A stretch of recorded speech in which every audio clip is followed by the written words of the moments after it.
Hey everybody, this is a video about uh, using intercepts to graph lines and functions rather than an input-output table or a slope and a y-intercept. And it's one of the easiest things that there is to do in all of algebra.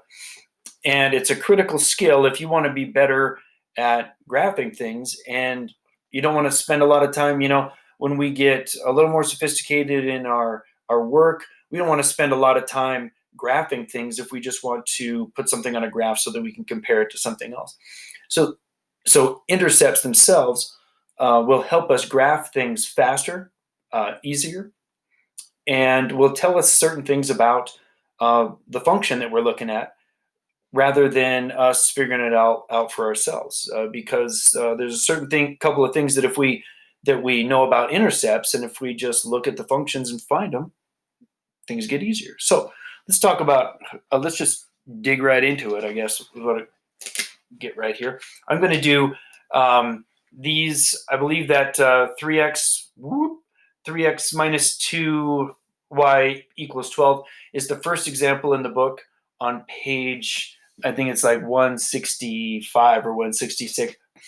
And then the negative 3x plus 5 equals 30 is the second one.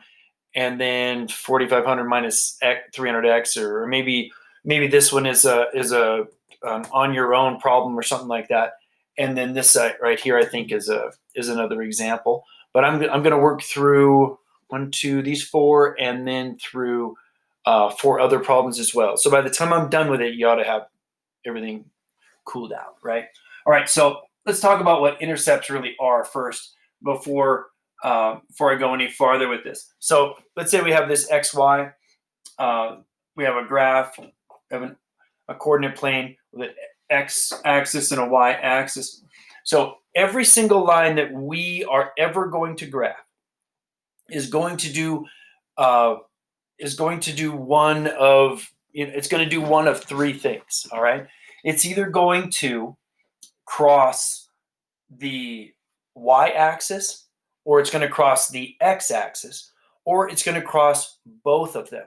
All right, so if you just imagine for a second a straight line, I'm just going to throw a straight line up here anywhere, and imagine it not crossing one of these axes. Now, I know some of us are kind of smart alecks about this. It's like, well, what if I put it down here?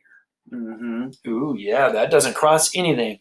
Well, it actually does, because if this keeps going, it's going to come up here, and it's going to cross the x-axis, because the x-axis continues forever as well. So that's going to cross the x-axis, and it's going to come down this way and cross the y-axis. Because when we graph a line, what we're thinking about is a line that goes throughout the entire domain, right? Not just right here. We're not just restricting it to this area or to this spot, where it goes that way forever and it goes this way forever. So it's going to cross both of these axes. Now, if we put it over here, it's got to cross both of them. Has to cross both of them. Has to cross both of them. There's just, how in the world can I possibly put a line up here and not cross both axes? That's right. What if it's going straight up and down? What if it is a vertical line? A vertical line is going to come through here and do one thing. It's going to cross right there. It's not going to cross anywhere else. Well, and all of those lines look like this. X equals something. So if this was like 1, 2, 3, this would be x equals 3. That's what that line is. And if you go up it, it doesn't matter what the range is. It doesn't matter what the range is. It doesn't matter how far up you go, x is 3. So it's 3, 0, 3, 1, 3, 2, 3, 5, 3, 20, 3, 100, 3, 1,000. Down here, it's 3, negative 1, 3, negative 5, 3, negative 10. It's always x equals 3, no matter what f of x or the range or y. It doesn't matter what those values are. And those are all the same thing, by the way. The range, y, and f of x are all the y values. They are always, it doesn't matter what they are. x is always 3. So x is 3 is the true statement about this line.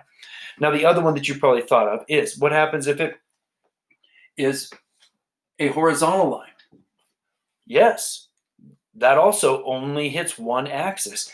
And whatever that value there is on the y-axis, that's the name of that line. So if this is 1, 2, that is y equals 2. Everywhere down that line that way in this direction, y is 2. X can be anything positive, anything negative. It can be 0 right there, but y is 2. All down that line. And that's the truth of it. So that's what the line's called. Now, every other line I drew up there did two things. It crossed the x-axis. Excuse me. It crossed the x-axis. yeah. It crossed the x-axis and the y-axis. So, what happens when it does cross those axes? What happens right here? What happens right there? What happens right there? What happened right here? 1, 2, 3. What happens in all of those 4 spots? Well, I'll tell you what happened. X was 0. X is 0. Whenever a line comes through here and X is over on this side and it's negative as it's approaching this and the domain is negative as it's approaching over here, and then bam, it's 0. It's on that axis. And then and now it's all positive all the way up here. And as we come this direction, X is negative, boom, it's 0, and then it's positive. And here, X is negative, it's 0, and now it's positive. So something's happening every single time these lines cross the x-axis, or the y-axis. Every time this line is crossing the y-axis, something's happening. And that special happening is that x is 0. So if we could identify where x is 0, we could identify where the line is crossing the y-axis every single time. The same thing goes for what happens when a line is crossing the x-axis. What's happening right here? What's happening here? What's happening here? Well, as this line comes down from y, or from a positive y value, here it's 0 and then it's negative. And this one came down from a positive y and there it's 0 and then it's negative.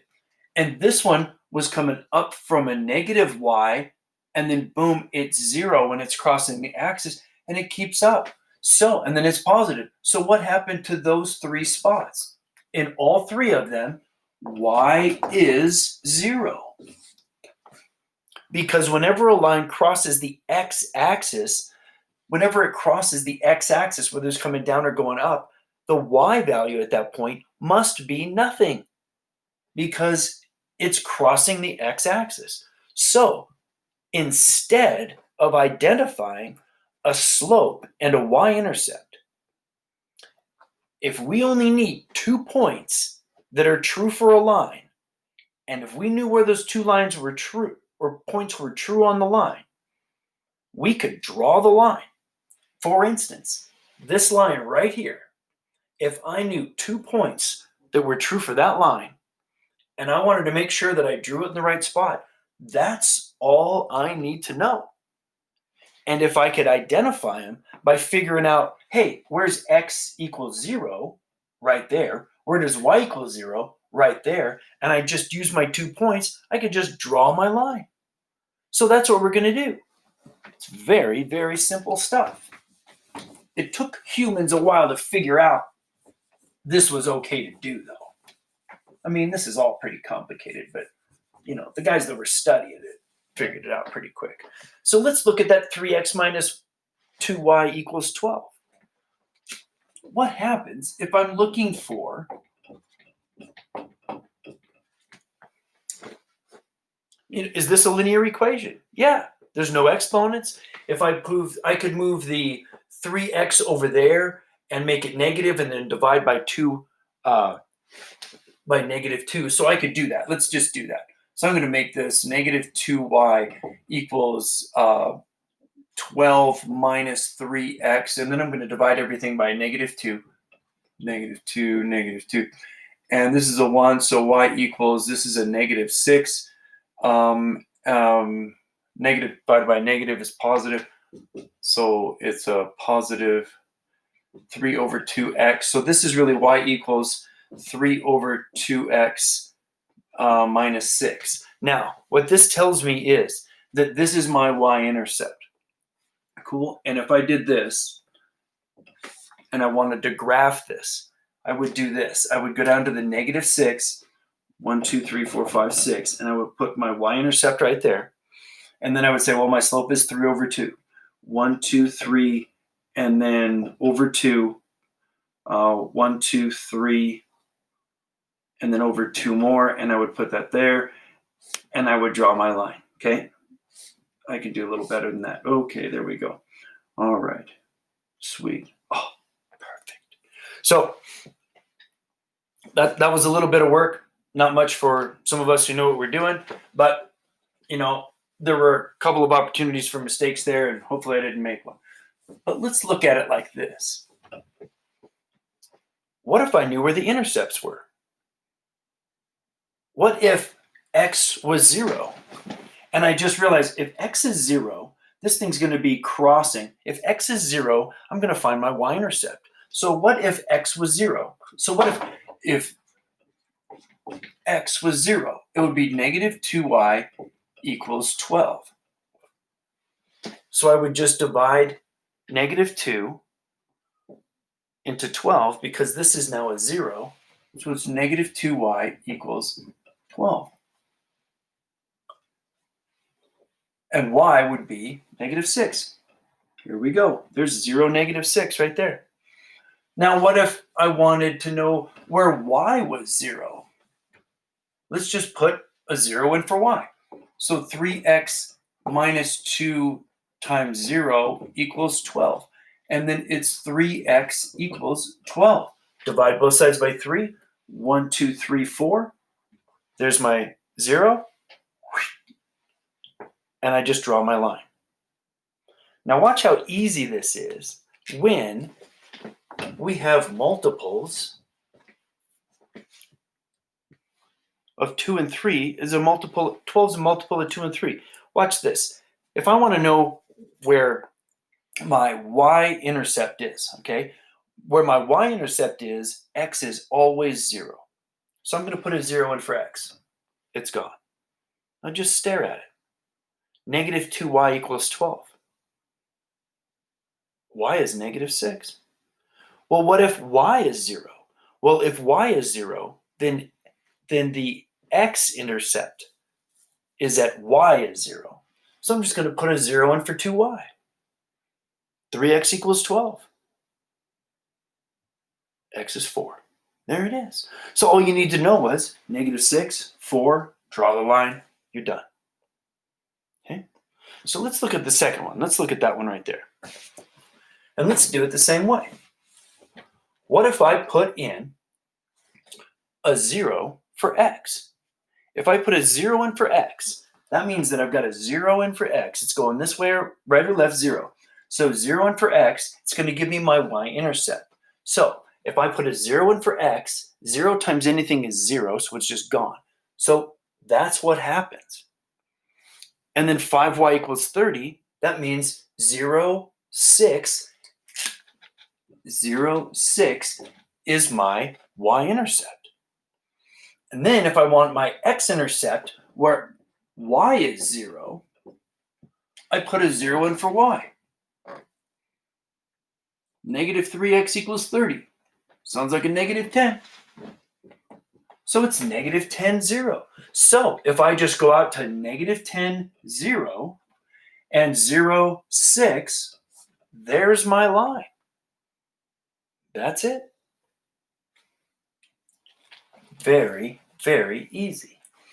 Now, this comes in pretty handy when we have things like this. We're like, what are we going to do with 45 minus 300x? Who cares about that kind of stuff? Well, this just needs to be graphed. All right. And this is 45. I didn't read the example, or I can't remember what the example was, but it's on page in your book there, where it's 4,500, and then it's going down 300 for every one that we're going to the right on the x-axis. So every time the domain increases by 1, we're dropping by 300. But what instead, if we just try to identify the, try to identify the, oh, sounds like the apple pies are ready. I better hurry this up. You know what? I'll finish the video and then I'll go upstairs. I don't know if I'm well enough to eat apple pie anyway, but I better. Now I'm distracted. All right. They actually took the crust on the top of it and wove it together, and then braided the crust around the outside of the pie. So cinnamon and sugar on top. It should be. Yes. So, where was I? I was interrupted with apple pie. Oh, we just want to draw this thing. We don't care where anything else is. We don't care what the slope is. We just need to put it on a graph. We just need to figure out where it's going to come. So I'm going to rewrite this just so that it kind of looks what I'm used to. Okay, so I'm going to rewrite this a little bit. This is actually y equals 4,500 minus 300x. Okay, now if I want to know where the y-intercept is, it's at 4,500.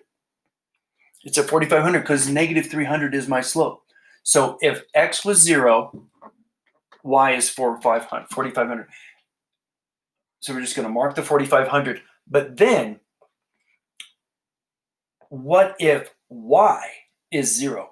If y is 0, that means the other intercept is on this line. So if we make this 0, so if f of x is 0 or y is 0, then we're going to take that, we're going to subtract 4,500 from both sides. So that means that there's going to be a negative 4,500 on this side, and this is now gone. And now we're going to divide each side by negative 300, which means 15. So x is 15. So at 0, 15, excuse me, not at 0, 15, but at 15, 0, that's our other intercept. So at 15, 0, and that line goes like this. Okay. The last example right here, and then I've got 4 more that I'm going to go over for you before I leave. Same deal is going on here.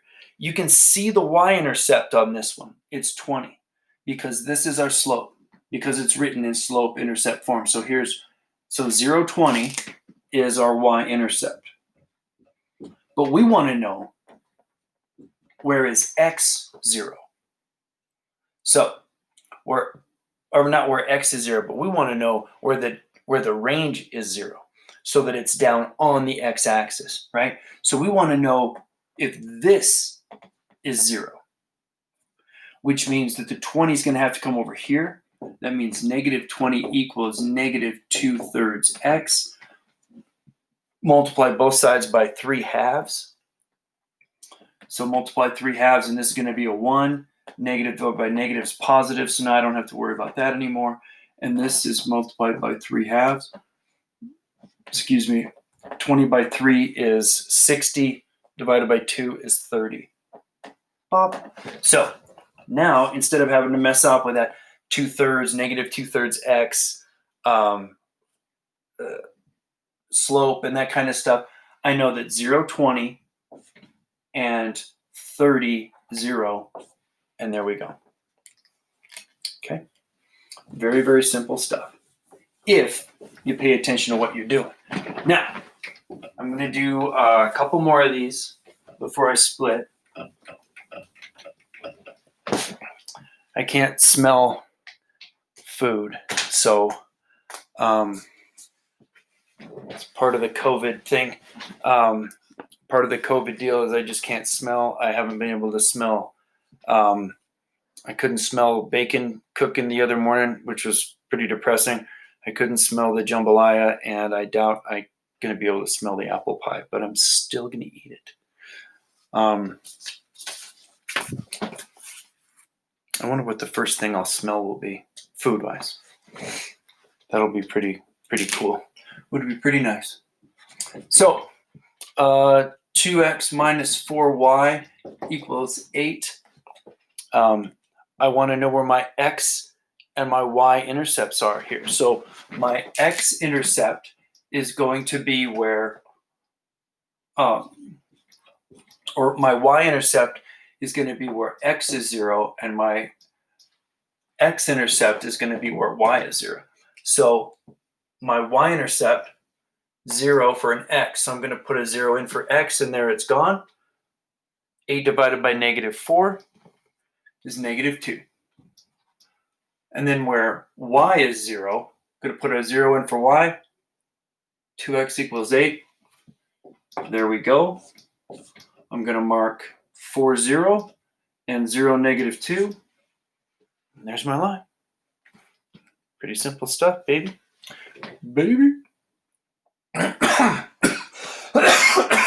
Every time I start messing around, I start coughing.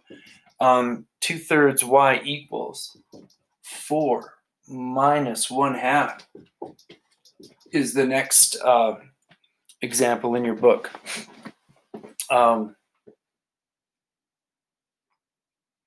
So what happens if I put 0 in for each one of them? That's all we're going to do, right? So if I put a 0 in for this, for y, or let's put a 0 in for x first. Let's not break our pattern here. We're going to put a 0 in for x, and that just gets rid of that. Okay, 0 times that is just gone. So that means that this is now y equals 4, and it's going to be times the reciprocal, so it's going to be times 3 over 2. 4 times 3 is 12, divided by 2 is 6. 0, 6. And then if we want to put a 0 in for y over here, that means that this is 0. So it's 0 equals 4 minus 1/2 x. And then we'll bring the 4 over here. -4 equals -1/2 x. Now I'm going to divide both sides by negative, so I'm just done with the negatives because negative divided by negative is positive. And so this is going to be multiplied by 2 over 1. So it's going to be twice 4, which is 8. And then I want to go 0, 6, and 8, 0. And there we go. Pretty simple stuff. It's just a matter of following what you know, keeping track of what you're doing, following your rules, right? And, oh man, these last ones are going to be so easy. Watch this. 3y, -3y, or 3x, excuse me. These are on the last couple of pages in the, this is on, I think, page 167 maybe. -3, I'm getting dizzy turning around like this the whole time, plus 4y equals 12. This one's going to be so easy because 12 is a multiple of 3 and 4. So watch, I'm going to put a 0 in for x right there. 4 into a -12 is -3. And then I'm going to put a 0 in for y. A 0 in for y, -3 into a -12 is 4. If I want to graph that, it's 0, -3, and 4, 0. There we go. That's tough, huh? And then the other one here, y equals 1/2 x minus 2, 1/2 x minus 2. Hey, there's our y-intercept. Still works the way that it used to. It's x -0, -2. That's a y-intercept right there, because 0 here, right here. And then if we put a 0 in, now let's put a 0 in for y. We'll take that 2 and put it to the other side. So it'll be +2 now, equals 1/2 x. Well, flip it over and multiply over there. That makes this is 4 equals x. That means this is 4, 0. 4, 0. There we go. All right. So your homework is 1 through 16 all. Page 168. Page 168, 1 through 16 all. Alrighty. Should be pretty easy assignment. Have fun. There's